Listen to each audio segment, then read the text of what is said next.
To my channel. तो आज की इस वीडियो में हम लाए हैं खतरनाक part 2 of human circulatory system.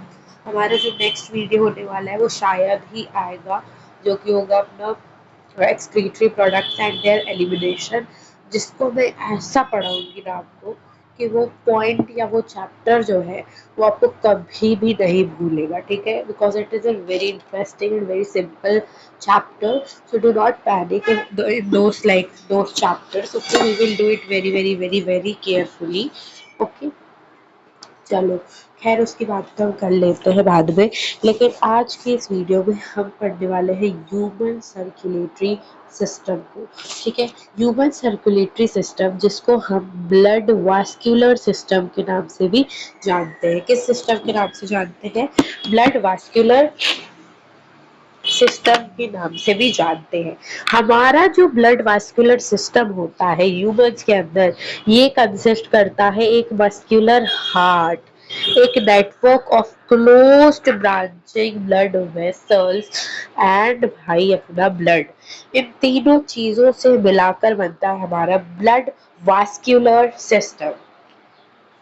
अब सबसे पहले अगर हम एक हार्ट अपने दिल की बात करें, तो जो दिल होता है उसका फंक्शन होता है सिर्फ ब्लड को पंप करना, और कोई फंक्शन नहीं होता। दिल दे दिया है, ये सब नहीं होता है, ठीक है। हार्ट का फंक्शन क्या होता है? हार्ट जो होता है हमारा मीजोडर्मली डिराइव्ड ऑर्गन होता है, यानी कि इसको मीजोडर्मली डिराइव किया गया। मीजोडर्म, एक्टोडर्म, एंडोडर्म लेयर्स पढ़ी होंगी आपने एनिमल किंगडम में, जिससे भी आपने पढ़ा होगा, ठीक है। ओके, और ये हमारे थोरैसिक कैविटी में सिचुएटेड होते हैं, दो लंग्स के बीच में। तो दो लंग्स के बीच की एक कैविटी का नाम क्या होता है? क्या किसी को पता है वो कैविटी का नाम? तो वो कैविटी का नाम होता है मेडिस्टेनम। वहां पे हमारा हार्ट सिचुएटेड होता है, ठीक है। और ये जो हार्ट होता है थोड़ा सा लेफ्ट की तरफ पे क्या होता है? टिल्टेड होता है। अगर हम हार्ट के इसकी बात करें कि भाई हार्ट जो है उसका साइज क्या है, तो जो हमारे उसका जो साइज है वो है बच्चों क्लेंच फेस्ट के बराबर है उसका साइज, ठीक है ना। जो आपकी मुट्ठी जो आप बांधते हो उतना आपका हार्ट का साइज होता है। हम हमारा देखो, ये तो दिल दे दिया है, जान दे दी है, इसको प्रोटेक्ट भी तो करना पड़ेगा, तभी तो किसी को देने लायक हम बचेंगे। तो ये प्रोटेक्टेड होता है by double walled membranous bag, जिसको हम बोलते हैं पेरिकार्डियम। जिसको हम क्या बोलते हैं? पेरिकार्डियम बोलते हैं। तो pericardium is nothing but the outermost double walled membranous bag, जो कि हमारे हार्ट को प्रोटेक्ट करके रखता है, ठीक है ना। नाउ इतना पूरा आपको with the help of an diagram समझाने वाली हूँ, बहुत ही इजी तरीके से आपको वो समझ में आने वाला है, ठीक है। तो let me show my diagram to you all. देखो, ये डायग्राम है जो मैंने बनाया है। सबसे पहले तो आप ये देख लो। अब ये वाला कंसेप्ट हाँ मैं क्लियर कर देती हूँ। कौन सा कंसेप्ट है कि भाई हार्ट पे कौन कहाँ क्या ले जाता है। तो सबसे पहले तो देखो, आप जिस जैसे मोबाइल पकड़ के बैठे हो, ठीक है ना, आप वैसे ही बैठो straight. Now left hand side को आप हार्ट का, ठीक है ना, लेफ्ट हैंड साइड आपका लेफ्ट हाथ उठाओ। लेफ्ट हाथ जो होगा वो हार्ट के लिए राइट होगा, यानी कि ये अपने पास होगा राइट एट्रियम, ये लेफ्ट एट्रियम, ये राइट वेंट्रिकल, ये लेफ्ट वेंट्रिकल। तो आपका जो राइट होगा वो हार्ट का लेफ्ट होगा, ठीक है, वो हार्ट का लेफ्ट होगा, और जो आपका लेफ्ट होगा वो हार्ट का राइट होगा, ठीक है ना। ओके, अब देखो, लंग से ऑक्सीजनेटेड ब्लड आया आया आया और वो गया लेफ्ट एट्रियम में। तो लेफ्ट एट्रियम में ब्लड को लेकर कौन आता है? लेफ्ट एट्रियम में ब्लड को लेकर आती है एक एक्सेप्शन, वेन। वेन का एक एक्सेप्शन आता है जो कि होती है पल्मोनरी वेन, ठीक है। अब ये लेफ्ट एट्रियम में गया, लेफ्ट एट्रियम से लेफ्ट वेंट्रिकल, इस लेफ्ट वेंट्रिकल से बॉडी पार्ट्स तक ब्लड को कौन लेके जाता है? Largest artery, iota. ठीक है। अब यहाँ से जो डीऑक्सीजनेटेड ब्लड जो बॉडी पार्ट्स ने बनाया होगा वो राइट एट्रियम तक कौन लेके जाएगा, वो राइट एट्रियम तक लेके जाएगा वेना कावा, एंड फिर ये जाएगा अपने राइट एट्रियम राइट वेंट्रिकल में। अब राइट वेंट्रिकल से डीऑक्सीजनेटेड ब्लड लंग्स को कौन पहुंचाएगा, तो लंग्स को पहुंचाएगी एक एक्सेप्शन जो कि है पल्मोनरी आर्टरी। ये हमेशा याद रखोगे तो ये कंसेप्ट भी आपको क्लियर हो जाएगा, बिकॉज ये बहुत इंपॉर्टेंट है, इसमें मैं कंफ्यूज होती थी इसलिए मैंने आपको समझा दिया, ठीक है। ओके, अगर आपको स्क्रीनशॉट लेना है देन यू कैन टेक, ठीक है, अदरवाइज मैं इसके भी और अच्छे से दे दूंगी बना के, बट अभी के लिए रफली समझना पड़ेगा क्योंकि मैं खुद कर रही थी कल इसका पूरा, मतलब रिवीजन तो खुद भी करना पड़ता है पढ़ाने से पहले, तो रिवीजन कर रही थी तो उसका मैंने ये बना लिया है तो जिससे आपको आसानी से समझ में आ जाएगा। Okay, understood all of you. Okay, now हम बढ़ते हैं आगे वाली चीज पे। तो सबसे पहले तो देखो हमारे जो ऊपर वाले जो चेम्बर्स होते हैं, upper two chambers are smaller in size, ठीक है ना, ये देखो ना इसके कंपैरिजन में कितने छोटे से हैं। तो जो two upper chambers that is the atria वो बहुत ही स्मॉल चेम्बर्स होते हैं, और नीचे वाले जो कि वेंट्रिकल्स जो होते हैं वो लार्ज होते हैं, और इनकी जो वॉल्स होती है इन कंपैरिजन टू एट्रिया बहुत ही ज्यादा थिक होती है, ठीक है, मोटी होती है, अच्छी। अब बात ये आती है कि भाई हमारे जो हार्ट है, ठीक है ना, उसमें 4 चेम्बर होते हैं। अब इन 4, जब आप एक रूम बनाते हो तो उसमें कुछ डिविजन्स करते हो जिससे एक रूम जो है वो दूसरे रूम से सेपरेट रहे। वैसे ही हमारे हार्ट में भी क्या होती है, कुछ रूम्स में ऐसी ऐसी दीवारें लगी हुई होती हैं जो हमारे एक चेम्बर को दूसरे चेम्बर से क्या करके रखती है, अलग अलग करके रखती है। तो अगर यहाँ देखोगे तो राइट एट्रियम और लेफ्ट एट्रियम के बीच में, राइट एट्रियम, अब ध्यान से सुन लो प्लीज, इधर उधर बातें मत करो, यहाँ ध्यान दो क्योंकि ये समझ में नहीं आएगा तो कार्डियक साइकिल भी समझ में नहीं आने वाली, और ना ही ईसीजी समझ में आएगा, तो प्लीज यहाँ ध्यान से देखो, ठीक है। तो राइट एट्रियम और लेफ्ट एट्रियम के बीच का जो डिवीजन होता है, यानी कि ये है राइट एट्रियम और ये है लेफ्ट एट्रियम, ये एक रूम है, ये एक रूम है, इन दोनों के बीच का एक डिवीजन करने वाली एक अपने पास सेप्टम होती है। सेप्टम ना, सेप्टा आप समझ सकते हो कि एक डिवीजन टाइप ही होता है, ठीक है। तो उसको हम कहते हैं इंटर एट्रियल सेप्टम। क्या कहते हैं, इंटर एट्रियल सेप्टम। और ये जो इंटर एट्रियल सेप्टम होती है ये थिन होती है, ठीक है। ओके, अब हमारे राइट वेंट्रिकल और लेफ्ट वेंट्रिकल को आपस में सेपरेट करने के लिए एक सेप्टा होती है जिसको हम कहते हैं इंटरवेंट्रिकुलर सेप्टा, जो कि फाइब्रस होती है एंड थिक होती है, मोटी होती है, क्योंकि अगर इनकी वॉल ही इतनी थिक है तो इनके बीच की जो दरार है उसको भी हमें ज्यादा करना पड़ेगा जिससे ये दोनों ऐसे आपस में ना हो पाए, ठीक है। अब भाई जब इन चारों चेम्बर में दीवार लगाई दी है, 4 घर बन ही गए हैं, तो उनके बीच में गेट भी तो लगाने पड़ेंगे। तो यहाँ पर right atrium right ventricle, left atrium left ventricle, इनके बीच में भी एक ये सेप्टा लगा होता है जिसको हम कहते हैं atrio ventricular septum, which is again thick, ठीक है। अब ये तो हमने दीवारें बना दी, लेकिन अगर राइट एट्रियम को इससे बात करनी हुई या लेफ्ट एट्रियम को इससे बात करनी हुई तब क्या करेंगे, तो यहाँ पर कुछ गेट्स प्रेजेंट होते हैं, ठीक है, कुछ वॉल्स, वॉल्स को आप समझ, वॉल्स जो होते हैं ना वो आपके घर के गेट हैं जिससे लोग एंटर करते हैं आपके घर के अंदर। तो राइट एट्रियम और राइट वेंट्रिकल के बीच में 3 गेट लगे हुए होते हैं, ये ज्यादा अमीर होते हैं तो 3 गेट लगवा लिए इनने। अब लेफ्ट एट्रियम और लेफ्ट वेंट्रिकल के पास इतने पैसे नहीं थे कि वो 3 गेट लगवा पाए, तो उनने बाइकस्पिड वॉल्स लगाई। बाय का मतलब होता है टू, कस्प का मतलब होता है ऐसे दरवाजे, ठीक है ना, टू कस्प ऐसे ऐसे होते हैं वो, ठीक है, मैंने तो सिर्फ यहाँ अंडरस्टैंडिंग के लिए बना है, होते ऐसे, ठीक है। ओके ओके, ये पूरा समझ में आ गया होगा। और ये जो आप ग्रीन कलर की जो लेयर देख रहे हैं जो मैंने बनाई है इसको अपन कहते हैं पेरिकार्डियल मेम्ब्रेन, जो कि हमारे हार्ट को क्या कर रही है, हमारे हार्ट को प्रोटेक्ट करके रख रही है, समझ में आ गई बात? अब देखना, अब एनसीईआरटी पढ़ोगे ना तो ज्यादातर तो क्लियर हो जाएगा, बाकी हम एनसीईआरटी से और डिटेल में अच्छे से समझ के करते हैं, ठीक है? चलो जल्दी जल्दी आ जाओ। देखो क्या होता है अपने पास कुछ नहीं होता है। अपने पास क्या होता है कि यहाँ पे आप देख सकते हो कि हमारे हार्ट में 4 चेम्बर होते हैं। मैंने आपको बताया 4 चेम्बर होते हैं। 2 रिलेटिवली स्मॉल अपर चेम्बर्स होते हैं जिनको एट्रिया कहा जाता है, और 2 लार्जर लोअर चेम्बर होते हैं जिनको वेंट्रिकल कहा जाता है, ठीक है? अब ध्यान से देखो, और thin muscular wall called the inter atrial septum.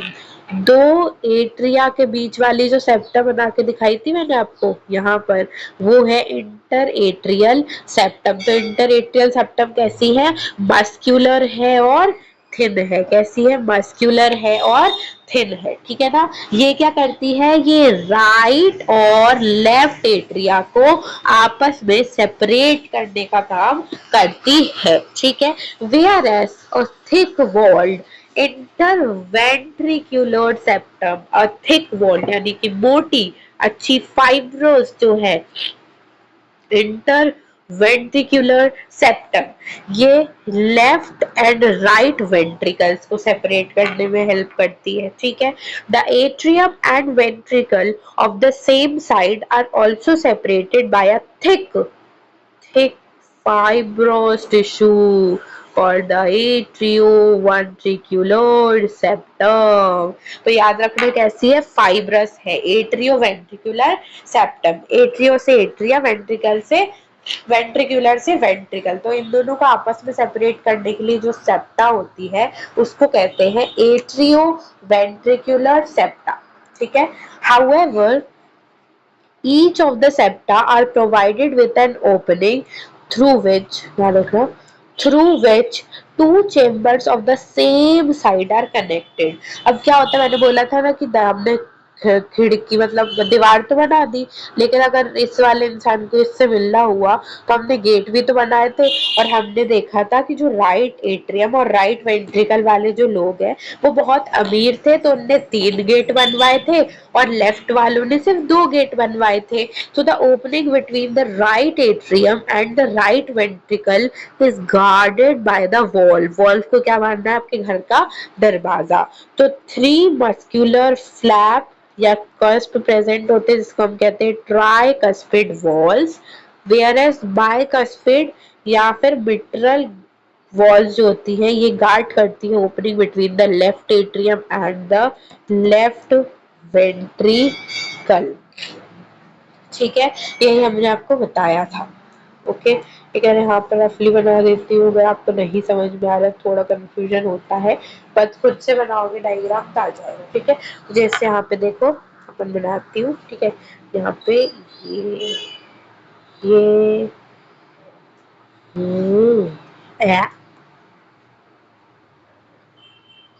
Let me make it. मैं एक काम करती हूँ, रुको।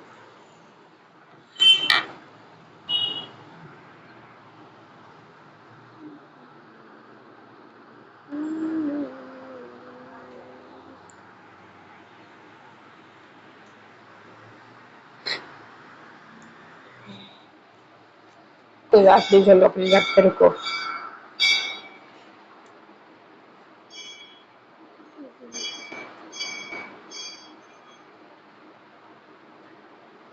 प्लीज एक लाइक कर दिया करो, इतनी मेहनत करती हूँ मैं आपके लिए 2 बार डायग्राम।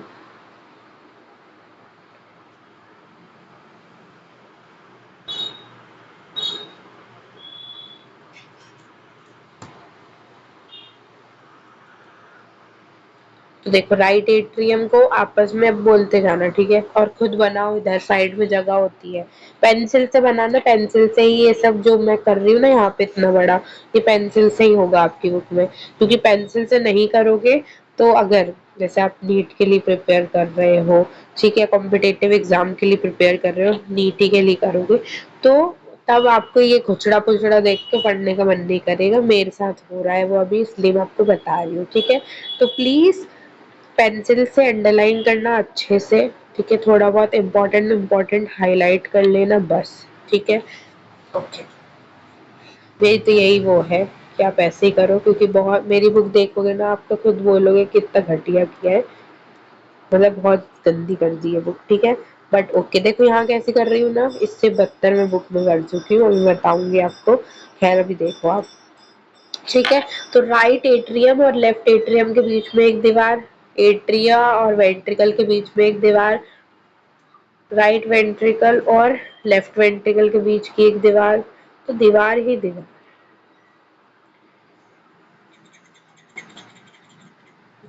हाथ से कर रही हूँ, हाथ से लिख रही हूँ सब कुछ। मैं ना एक दिन वीडियो बनवाऊंगी किस भैया से, तो मैं आपको दिखाऊंगी कि मैं हाथ से लिखती हूँ।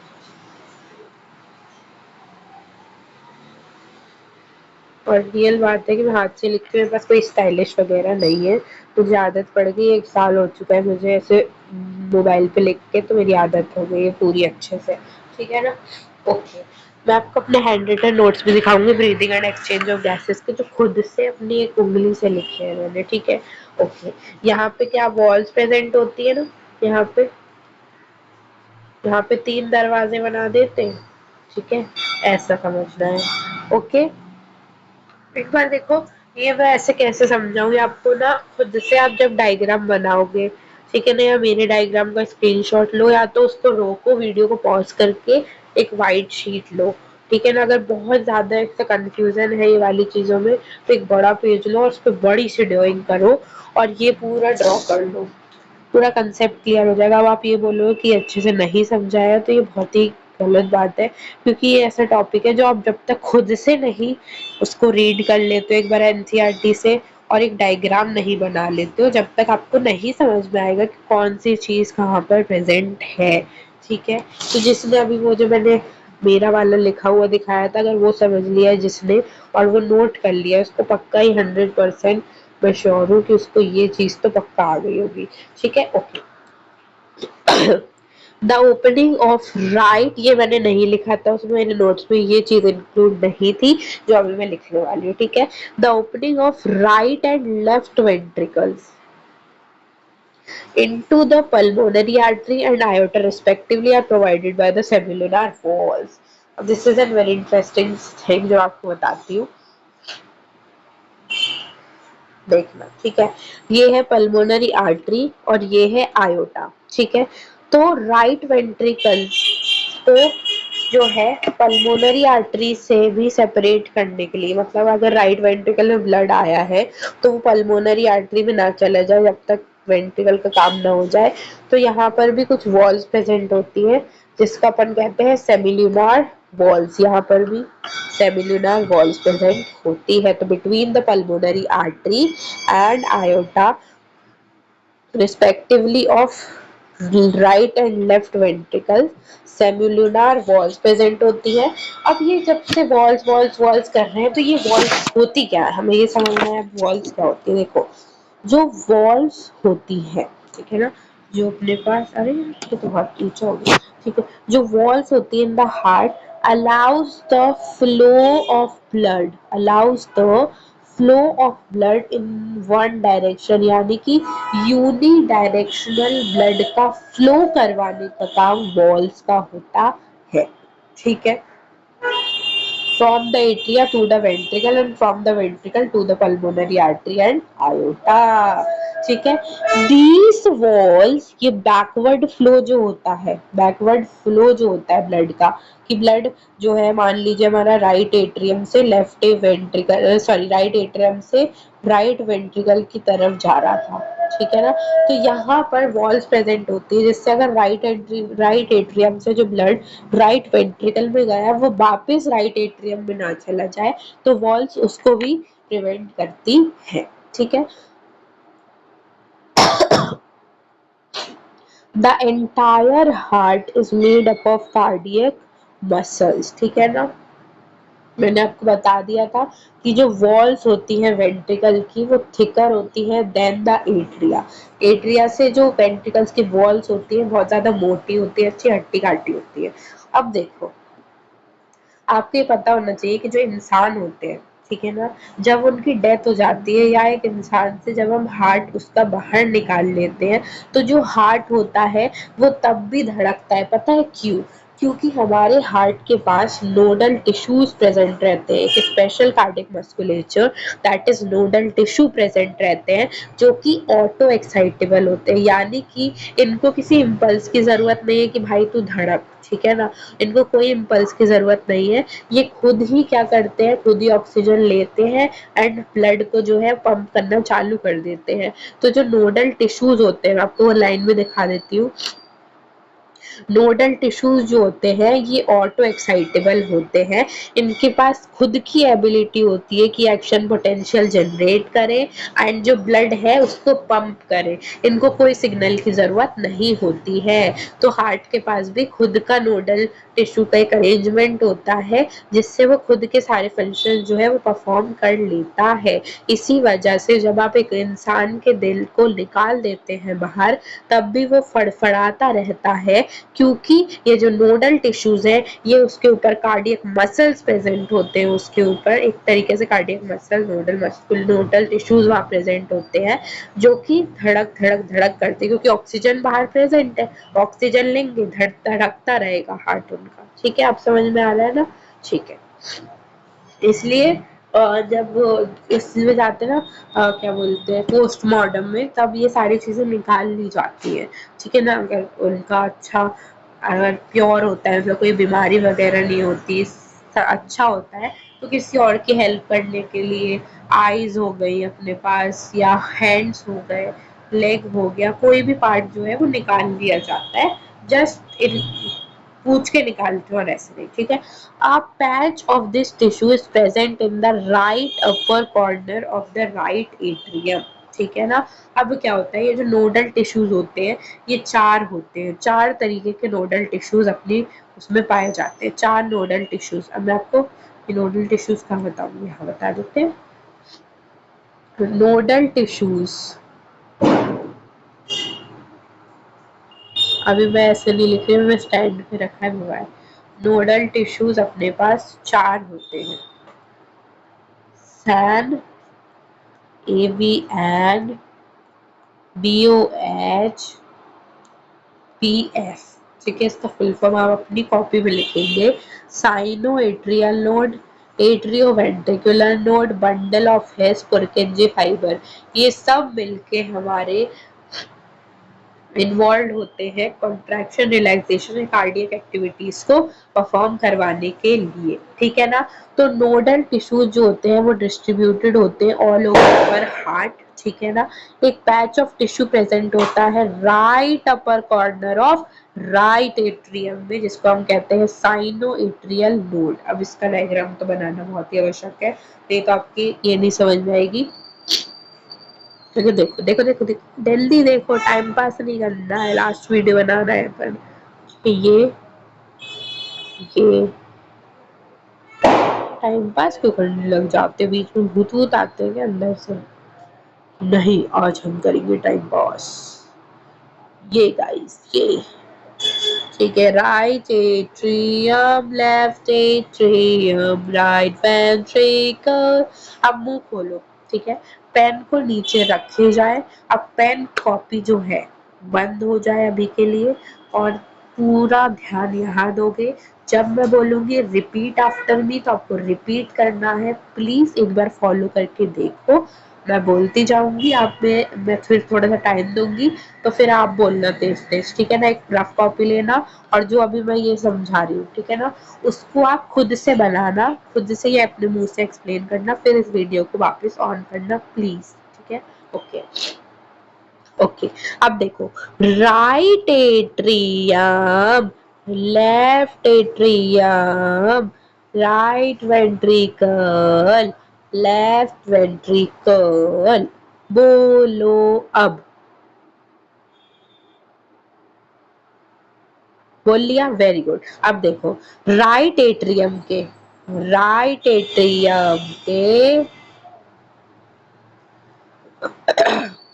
राइट एट्रियम के लेफ्ट अपर कॉर्नर में क्या प्रेजेंट?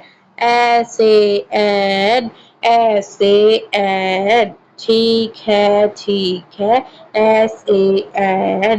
तो right upper corner of right atrium पर साइनोएट्रियल नोड। फिर आ जाता अनदर मास ऑफ टिश्यू जो lower left corner lower left corner पे present AV and further making bundle of hairs it extend towards the end of ventricle, then divide into two fibrous structure called as Purkinje fibers। ठीक है, तो गाना गा गा के याद करेंगे। ठीक है, तो ध्यान से देखना, पूरा मिटाती हूँ ऐसे यहाँ पर। तो क्या हुआ, अपने राइट अपर कॉर्नर में राइट एट्रियम के क्या प्रेजेंट है, sinoatrial node. Another atrioventricular node left corner of right atrium पे कौन प्रेजेंट है, atrioventricular node, atrioventricular node. Okay, the bundle of nodal fibers, atrioventricular bundle, which is the bundle of Hess, continues from the AVN। ठीक है, atrioventricular node से continue करता है, जो पास करता है थ्रू द एट्रियोवेंट्रिकुलर सेप्टम, और ये इमर्ज करता है टू द टॉप, इमर्ज करता है to the top of the ventricular septum. यानी कि पुरकिंजे फाइबर जो है सिर्फ वेंट्रिकल्स तक ही एक्सटेंडेड होते हैं, राइट एट्रियम या लेफ्ट एट्रियम पर पुरकिंजे फाइबर्स नहीं होते हैं। तो इस ध्यान से इस कंसेप्ट को समझना, क्योंकि मुझे इस पर ज्यादा टाइम लेना पड़ेगा, कि अगर ये समझ में नहीं आया तो कुछ नहीं हो सकता। देखो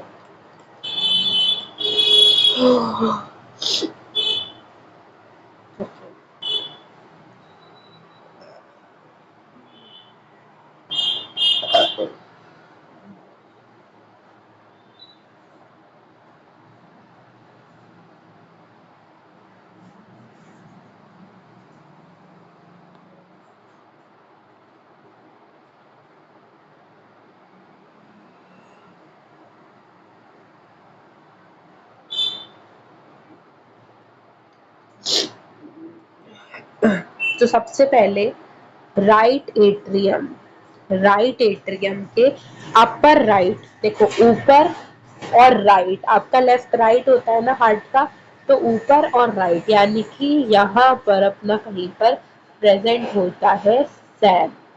ठीक है, साइनो एट्रियल नोड। फिर राइट एट्रियम के लेफ्ट कॉर्नर पर नीचे के साइड, लोअर साइड पर प्रेजेंट होता है AVN। ठीक है, एट्रियो वेंट्रिकुलर नोड। अब ये जो एट्रियो वेंट्रिकुलर नोड है ये कंटिन्यू करता है, और ये जो है यहाँ पर क्या प्रेजेंट था, ये अपने पास यहाँ पर प्रेजेंट था atrial septum, inter atrial septum. तो इंटर एट्रियल सेप्टम से होते हुए जो AVN होता है, यानी कि AVN यानी कि एट्रियो वेंट्रिकुलर नोड, ये कंटिन्यू करता है बंडल ऑफ हिस में। ठीक है, बंडल ऑफ हिस में, ये क्या है अपना बंडल ऑफ हिज में। फिर ये जो बंडल ऑफ हिज होता है ये राइट वेंट्रिकल लेफ्ट वेंट्रिकल, तो ये वेंट्रिकल्स तक क्या करता है, एक्सटेंड करता है, और एक्सटेंड करते करते नीचे जाके from the lower of ventricle, यानी कि वेंट्रिकल्स के लोअर साइड, यानी कि नीचे साइड पर आके ये दो भागों में डिवाइड हो जाता है। कहाँ तक, टॉप ऑफ वेंट्रिकल्स तक। नीचे से लोअर से लिया और वेंट्रिकल्स के टॉप तक पहुंचा है, लोअर से लिया और वेंट्रिकल्स के टॉप तक पहुंचा है, बस। तो इसी को हम क्या कहते हैं, पुरकिंजे फाइबर्स। क्या कहते हैं इसको, पुरकिंजे फाइबर्स। देखो आप ध्यान से समझना प्लीज, ये बहुत इंपॉर्टेंट है। क्या हुआ कि यहाँ पर a bundle of nodal fibres, ठीक है, bundle of nodal fibres which is the atrioventricular bundle. ठीक है ना, एट्रियो वेंट्रिकुलर बंडल क्या होता है, ये कंटिन्यू करता है फ्रॉम द एवियन, जो कि पास होता है एट्रियोवेंट्रिकुलर सेप्टम से। देखो ना, पास तो हुआ एट्रियोवेंट्रिकुलर सेप्टम से, एट्रियोवेंट्रिकुलर सेप्टम से पास नहीं हुआ का हुआ ना, ठीक है। And emerged on the top of interventricular septum, emerged on the top of interventricular septum। उनका जो इंटरवेंट्रिकुलर सेप्टम यानी कि ये, इसके टॉप को ये बोलते हैं, ये है टॉप ऑफ इंटरवेंट्रिकुलर सेप्टम, इसको टॉप बोलते हैं ना, उसके लिए तो ये टॉप मोस्ट पोजीशन है, ठीक है, क्योंकि वो यहाँ से आ रहा है, कोई बंदा यहाँ से आ रहा है तो उसके लिए आगे वाली जगह क्या होगी, यही होगी, तो इसके लिए हाई पोजीशन क्या है, ये तो टॉप पर पहुंचता है। फिर क्या करता है, फिर ये immediately divides into right and left bundle, this branches gives rise to minute fibres throughout the ventricular musculature, जिसको हम कहते हैं पुरकिंजे फाइबर्स। आई होप ये बात क्लियर हो गई होगी, नहीं हुई तो इसका टाइम स्लॉट लिख के ऐसे कमेंट सेक्शन में बता देना, नहीं तो फिर मैं इसको आपको क्या करूंगी, खुद का ऐसे जो जिसमें मैं भी दिखूं, बोर्ड भी दिखे, उसके हेल्प से मैं आपको समझाऊंगी, ठीक है। ये तो हमने देख लिया। However, the number of action potential that could be generated in a minute vary at different parts of the nodal system। तो सबसे ज्यादा जो सिग्नल जनरेट करता है ये सैन होता है, ठीक है ना। सैन जो होता है ये पेस मेकर होता है, यानी कि पेस क्या होता है, एक रेस की तरह होता है, कि जब कोई हमारा क्या होता है, ब्लड आता है राइट एट्रियम में, तो सैन के पास सबसे पहले सिग्नल आता है, फिर सैन जो होती है ये क्या करती है, एट्रियोवेंट्रिकुलर नोड को सिग्नल देती है, जिसकी वजह से जो हमारे एट्रिया होते हैं वो कॉन्ट्रैक्ट करते हैं, ठीक है ना। फिर जो ट्राइकस्पिड एंड बाइकस्पिड वॉल्स होती है वो खुल जाती है, और पूरा ब्लड जो होता है वो राइट एट्रियम से राइट वेंट्रिकल में चला जाता है। तो सैन जो है वो पेस मेकर होती है, ये maximum number of action potential generate करती है, क्योंकि अगर सैन ने जनरेट नहीं किया तो ये जो इतनी पीसफुली ये जो एक दूसरे को ब्लड पंप कर रहे हैं ना, ये नहीं हो पाएगा, क्योंकि सैन जो होता है ये 70 से 75 मिनट्स तक एक्शन पोटेंशियल जनरेट करता है, ठीक है ना। और यही रिस्पॉन्सिबल होता है इनिशिएटिंग में और कॉन्ट्रेक्टाइल एक्टिविटीज, मतलब ब्लड को पंप करने के लिए अगर सैन ने सिग्नल नहीं दिया तो ब्लड जो है वो हार्ट पंप नहीं करेगा, ठीक है। देयरफॉर इसको हम पेस मेकर कहते हैं। हमारा जो हार्ट जो है वो नॉर्मली बीट करता है 70 से 75 टाइम्स, यानी कि एक दिन में हम कह सकते नहीं, मतलब एक मिनट में हमारा जो हार्ट है ये 70 to 75% तक ब्लड को पंप करता है। अब हम आते हैं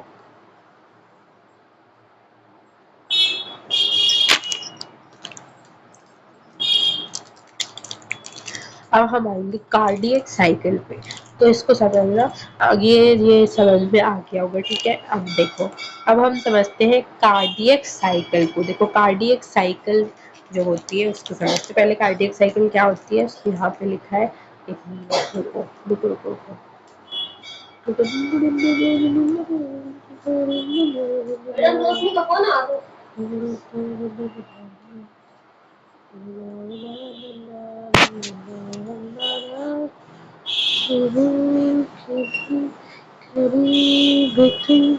हमेशा साथ हो किस्सा जन्म भी देखता हूँ तेरा रास्ता। ये देखो, this sequential event in the heart is called the cardiac cycle, यानी कि ये जो कॉन्ट्रैक्शन, ये जो रिलैक्सेशन हो रहा है ब्लड को पंप करने के दौरान, इसी को हम कार्डियक साइकिल कहते हैं। सारे जो इवेंट्स हो रहे हैं जैसे जॉइंट डायस्टॉल, सिस्टोल, फिर डायस्टॉल, ये सारे जो प्रोसेसेस होते हैं, सारे जो इवेंट्स होते हैं, इनके सीक्वेंस को ही कार्डियक साइकिल कहा जाता है, जिसको अभी हम पढ़ते हैं। बस 5 मिनट्स रुक जाइए, 5 मिनट्स या फिर 2 मिनट्स रुकिए, ठीक है, जब तक आप वाटर का इंटेक कर लीजिए, बिकॉज हाइड्रेटेड रहना बहुत ज़रूरी होती है। खैर अपन बातें करते हैं। देखो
ठीक है। To begin with, all the four chambers of heart are in relaxed state. सबसे पहले हम मानते हैं कि हमारे हार्ट के पास कोई ब्लड नहीं आया, वो आराम से मौज मस्ती कर रहा है, यानी कि रिलैक्स्ड स्टेट में है, ठीक है ना। जिसको हम बोलते हैं जॉइंट डायास्टोल, यानी कि जॉइंट डायस्टोल का मतलब है कि यहाँ पर जो एट्रिया है और जो वेंट्रिकल है दोनों साथ में आराम से सांसें ले रही है, रिलैक्स स्टेट में बैठी है। डायस्टोल का मतलब होता है रिलैक्सेशन, ठीक है। सबसे पहले हार्ट को मान लो कि वो जॉइंट डायस्टोल में है। अब जैसे ही हमारे पास क्या होता है, जब ये जॉइंट डायस्टोल में होती है तो ट्राइकस्पिड एंड बाइकस्पिड वॉल्व जो होती है ये ओपन रहती है, जिसकी वजह से 70% जो ब्लड होता है वो ऑलरेडी वेंट्रिकल्स पंप, एट्रिया जो होती है ये वेंट्रिकल्स में पंप कर चुकी होती है, ठीक है। बचा 30% का, अब हम कहानी देखते हैं कि वो कैसे होता है, ठीक है। Okay. Blood from the pulmonary vein vena cava flows into the left and right ventricle respectively through the left and right atria. The seminal walls are closed at this stage. ठीक है। देखो सबसे पहले ये एक काम करते हैं, इस टॉपिक को, ये बहुत ही ज़्यादा इम्पोर्टेंट टॉपिक है, तो अपन एक ना काम करते हैं, इसको भी अपन अलग वीडियो बनाएंगे, ठीक है। कार्डियक साइकिल, लेंस, और अपना पास एक और बच्चा था, कुछ तो बच्चा था जो मैंने छोड़ा था यार। हाँ, और अपना कोगुलेशन ऑफ ब्लड जो है वो अपन 3 वीडियो बनाएंगे, शॉर्ट शॉर्ट, ज़्यादा लंबे नहीं, और उसमें समझिए कार्डियक साइकिल तो पूरा कंसेप्ट समझा दूंगी, ठीक है। बट हो जाएगा, हो जाएगा, ठीक है। तो अभी काम करते हैं, डिसऑर्डर्स पढ़ लेते हैं। डिसऑर्डर्स क्या होते हैं, सर्कुलेटरी सिस्टम्स के, ठीक है। देखो कुछ तो पार्ट कंप्लीट हो, मुझे पता है मैं गलत थोड़ा सा इरेगुलर जैसे पढ़ा रही हूँ, बट पहले ये देखो ये कोई कनेक्टेड नहीं है पीछे से, इसलिए मैं इसको समझा देती हूँ। डिसऑर्डर्स पढ़ते हैं, रेगुलेशन पढ़ेंगे फिर बाद में, फिर रेगुलेशन तो नहीं आएगा समझ में, फिर डबल सर्कुलेशन और ईसीजी भी आ जाएगा, ठीक है। देखो सबसे पहले डिसऑर्डर क्या होते हैं सर्कुलेटरी सिस्टम का। सबसे पहला डिसऑर्डर होता है हाई ब्लड प्रेशर, हाइपरटेंशन, ठीक है। हाइपरटेंशन का मतलब होता है हाई ब्लड प्रेशर। जब आपका जो ब्लड प्रेशर है वो 140 से 90 या उससे ऊपर जो है अगर जाता है तो आपको हाइपरटेंशन की प्रॉब्लम होती है, ठीक है। नॉर्मल अगर हम ब्लड को देखें कि नॉर्मल ब्लड प्रेशर क्या होना चाहिए, तो वो 120 बाई 80 होना चाहिए, जिसमें 120 अपना होता है सिस्टोलिक प्रेशर, यानी कि कॉन्ट्रैक्शन के टाइम वाला प्रेशर, ठीक है ना।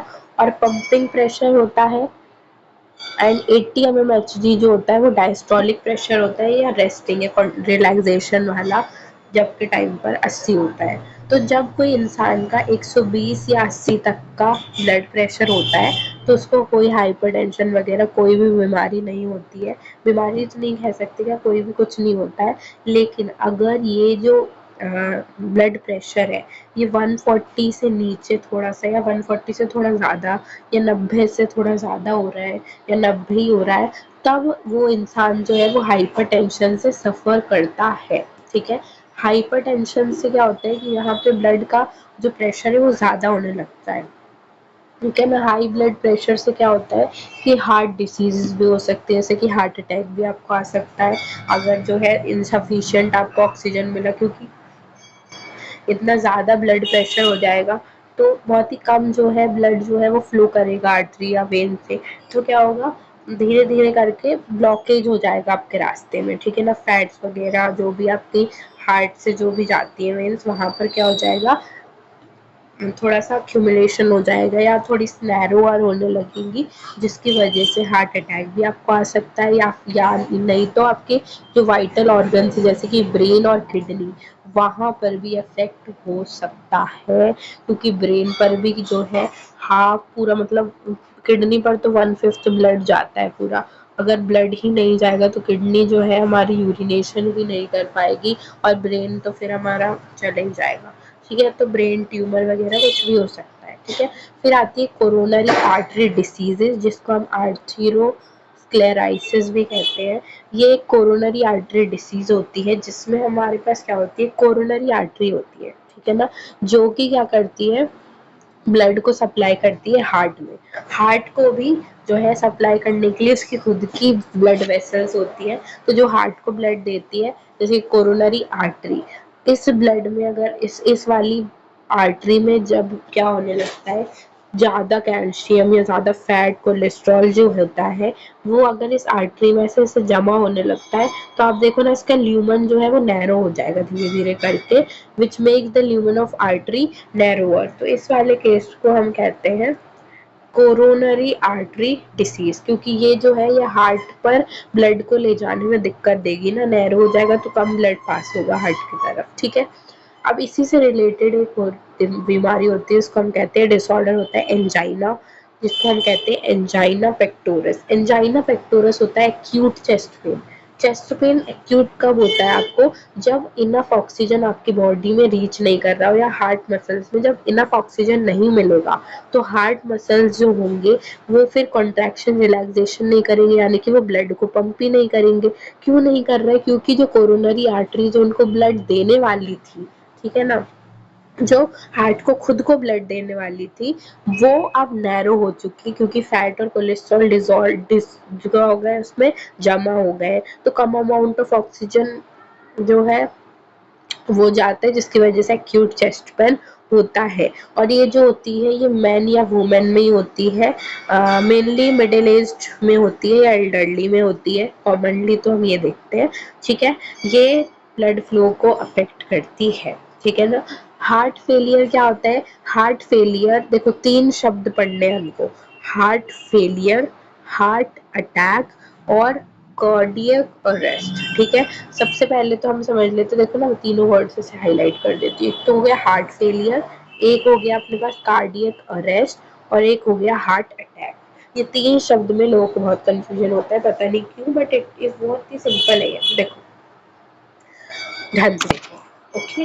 अब देख लो, आपको समझाती हूँ, ठीक है, देखना। हार्ट फेलियर क्या होता है, हार्ट फेलियर एक ऐसा स्टेट होता है हार्ट का, जब when it is not pumping the blood efficiently enough to meet the needs of the body, it is sometimes called a congestive heart failure, because congestion of lungs is one of the main symptom of this disease। देखो, heart failure जब कहा जाता है जब हमारा heart जो होता है, ठीक है ना, वो एफिशिएंटली ब्लड को पंप नहीं कर पाता है कोई भी पर्टिकुलर ऑर्गन्स तक। तो मान लीजिए जैसे लंग्स को ब्लड देना है, तो मान लो कि 700 कुछ जो है ब्लड, पहले वो हार्ट जो था वो नॉर्मली लंग्स को दे रहा था, ये डाटा रियल नहीं है, सिर्फ बता रही हूँ ऐसे ही, ठीक है, दे रहा था। लेकिन क्या हुआ, हार्ट फेलियर कभी कभी ऐसी कंडीशन हो जाती है कि जहाँ पर हमारा जो हार्ट होता है, ये जितना नॉर्मली ब्लड को पंप कर रहा था two different parts of the body, जितनी नीडेड थी, उससे अगर कम करने लगता है या थोड़ा सा एफिशिएंटली नहीं कर पाता, उस केस में ये हार्ट फेलियर को दर्शाता है, ठीक है ना। जिसमें मान लीजिए लंग्स को 700 दे रहा था पहले नॉर्मल कंडीशन में, लेकिन जब एफिशिएंटली ब्लड को पंप नहीं करवाया तो 400 ही दे पाया, तो इसको हम कहते हैं हार्ट फेलियर, ठीक है ना। इसका मेन सिम्टम होता है कि लंग्स में कंजक्शन हो जाता है, तो इसको कंजक्टिव हार्ट डिसीज भी कहा जाता है, ठीक है। अब हार्ट फेलियर को कार्डियक अरेस्ट को मत, इनको दोनों को मिलाना। हार्ट फेलियर सिर्फ ये है कि एफिशिएंटली हमारा हार्ट जो है वो ब्लड पंप नहीं कर पाया जितनी अपनी बॉडी को रिक्वायरमेंट थी। कार्डियक अरेस्ट का मतलब होता है कि भाई वो बंदा गया, ऊपर स्वर्गवास हो गया है उसका। तो do not compare heart failure with cardiac arrest. Cardiac arrest का मतलब होता है कि जब हार्ट जो होता है वो धड़कना ही बंद कर दे। हार्ट का मेन फंक्शन क्या है, पंप करना भाई, अब वो धड़कना ही बंद कर देगा तो ब्लड तो क्या घंटा ब्लड पास ही नहीं होगा उससे, ठीक है ये। अब heart attack is also a different thing. Heart attack क्या होती है, जब हार्ट मसल्स जो होते हैं सडनली एकदम से क्या होता है उनमें डैमेज हो जाता है और ब्लड सप्लाई जो होता है वो थोड़ा कम हो जाता है, तो जिसकी वजह से मृत्यु हो जाती है।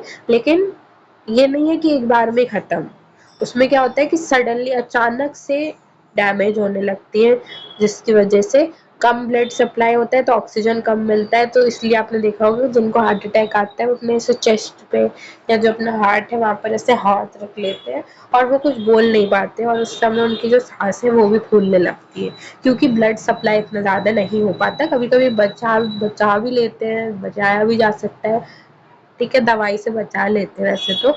मरना मरना ही नहीं है इसका एक वो, लेकिन कभी कभी जैसे ज़्यादा हो जाता है उसकी वजह से डेथ हो जाती है कभी कभी, ठीक है, टाइम से ट्रीट नहीं करे तो ये थे आपके डिसऑर्डर्स भी कंप्लीट हो गए। अब यहाँ देखो एक बार देखो ईसीजी पढ़ते हैं, ठीक है, लेकिन ईसीजी आपको तब तक समझ में नहीं आएगा जब तक आप कार्डियक साइकिल नहीं पढ़ लेते हो। तो आई विल मेक द, देखो 4 वीडियो में सोच रही हूँ उसको कंप्लीट करते हैं, नहीं तो मैं 3 वीडियो में ही कंप्लीट करने का सोच रही हूँ। अभी वाले जो 2025 के जो अभी जो जिनने 11th के पेपर तो हो ही गए होंगे, तो फॉर 2026 11th स्टूडेंट्स वो तो देख ही सकते हैं इसको 3 लेक्चर्स में, तो उनके लिए मैं तीसरा लेक्चर भी लाऊंगी। अभी के लिए हम बाय बाय करते हैं क्योंकि मुझे कार्डियक साइकिल लिम्फ और भी चीज़ों का अच्छा शॉर्ट नोट बनाती हूँ डिटेल्ड, और फिर हम एनसीईआरटी से पढ़ेंगे, शॉर्ट नोट से भी पढ़ेंगे। टिल दैट अगर आपको वीडियो अच्छा लगा हो तो please like subscribe and share ज़रूर करना और एक कमेंट ज़रूर कर देना, बिकॉज वो मेरे को बहुत ही ज़्यादा हिम्मत देता है, ठीक है ना, really give me very much power. तो please do like subscribe and share my video. Till that bye bye, thank you so much for watching this video. मिलते हैं नेक्स्ट वीडियो में श्वेता शर्मा, बाय।